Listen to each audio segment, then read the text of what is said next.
এ রাজ্জাক, এত হন হন করে হাঁটে কই যাস? টাকার গরমে কি হাতের স্পিডে বাইরে গেল নাকি ওটা? দাঁড়া।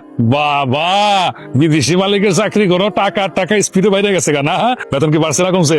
আরে বেতন তুই তো কি যে কষ্টা, আমার মালিক আবার পরিবার নিয়ে সব বিদেশে চলে যেতেছে। এটা তো চমৎকার কাম হয়েছে। কাম কাজ না করে পয়সা পয়সা বেতন পাবি। তোর কপাল বাইরে ভাই, 100-তে 100 হিট। আজকে তোর কপাল মারতে দিব। তবে তোর কথা ঠিক, স্যার আমার জিজ্ঞেছিল, আমি স্যারের না করে দিয়েছি। না স্যার, আমি বসে বসে বেতন নেবো না, আপনি পারলে অন্য কোথাও আমার একটা চাকরির ব্যবস্থা করে দেন, বুঝছস? স্যার তার ওই আত্মীয় বাসায় আবার একটা চিঠি লিখেছে উত্তরায়। আমি তো উত্তরা ভালো করে চিনি না, তুই তো ঢাকায় অনেকদিন চাকরি করছস, তুই তো মনে হয় ভালোই জানিস উত্তরা। আমি 5 বছর উত্তর এক মালিকের গাড়ি চালাইছি। তোরার অলি গলি যা আছে সব আমার মুখস্থ। আচ্ছা, তুই কি কখনো উত্তরা যাস নি? মানে তুই নতুন মালিকের বাসা যাস নি? রেহস্টে কোনো তোর লিখতে? আরে না, আমি তার চিনি না, সেও আমার কোনোদিন দেখেনি। আমার স্যারে একটা চিঠি লিখে দিয়ে ঠিকানা লিখে দিয়েছি, সেখানে কাজ যাই তুই, কালকেই জয়েনিং টাইম। আচ্ছা, তোর ওই সিটে দিয়ে তো দেখছিস চিঠি মানে চিঠি তো আমি সাথে আনি নেই, পুরো তো আমি বাড়িতে রেখে আছি। তুই এক কাম কর, ওই সন্ধ্যার পর বাজার ওই চায়ের দোকানে আয়, তোরে দেখা মনে। এই সাব্বিরের মা, তাড়াতাড়ি রান্না বান্না শেষ করো, খাই দিয়ে একটু ঘুম দেবো। এখন ঘুমাইবেন? হ্যাঁ, রাত্রে একটু কাজ আছে। রাত্রে আপনার কি কাজ? আরে বাবা, জরুরি একটা কাজ আছে, দেখি সস্তা কিছু পাই কিনা, পাইলে এমনি।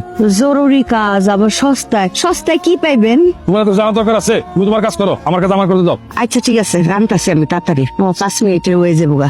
উপরওয়ালা আমারে ভালো কিছু দেয় না। আমি কত অভাবে আছি, চাকরির পিছনে ঘুরতেছি, কোনো কুল পাইতেছি না। আর রাজ্জাক একটার পর একটা চাকরি পাইতেছি। উপরওয়ালা মনে হয় আমার বেলায় কিছুই থাকে না। আরে বাবা, এটা কোনো কথা হইলো? হ্যাঁ, তুই কখন থেকে আমি বসে আছি, ওয়েট করতে তো জীবন শেষ হয়ে গেল আমাদের। আর কইস না, বাসার থেকে বাইরে না যে কি ঝামেলা, দষ্ট সব। আচ্ছা বুঝছি, তো আনসার কাগজ আনসার দে।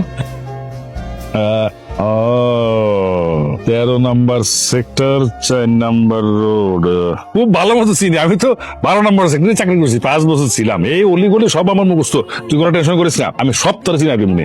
এই রাইট তো অনেক হয়ে গেছে দোস্ত, আর বই থেকে লাভ নেই, কালকে আবার তুই সকাল সকাল যাবি না? চল বাড়ি দিয়ে রওনা দিয়ে। তুই যাবি? হ্যাঁ, বাসা যাবি না? চল। হ্যাঁ, তোর লেগে দোয়া করলে কি আর না করলে কি, আল্লাহ তো তোরা চান কপাল দিছে, বড় বড় মালিক পাইতেছ, কোটি কোটি টাকা পাইতেছে, তোরেও দিতেছে, তুই ভালো আছিস। কি রে, ওই যে কাগজটা দে, কাগজটা না হলে তো আমি আবার ঠিক আছে না তা কাগজ। তোমার নাম রাজ্জাক? জি স্যার। জাফর হচ্ছে আমার বন্ধু, তোমার বিষয়ে সবকিছু বলেছেন, তুমি নাকি তার খুব বিশ্বস্ত। আজকাল ড্রাইভার রাখা তো খুব ঝামেলা, আমার বন্ধু বলল, এই জন্য তোমাকে রাখলাম। জি স্যার, দোয়া করবেন আমার জন্য, আমি যাতে জাফর সাহেবের মান সম্মান রাখতে পারি আর আপনার বিশ্বাস অর্জন করতে পারি।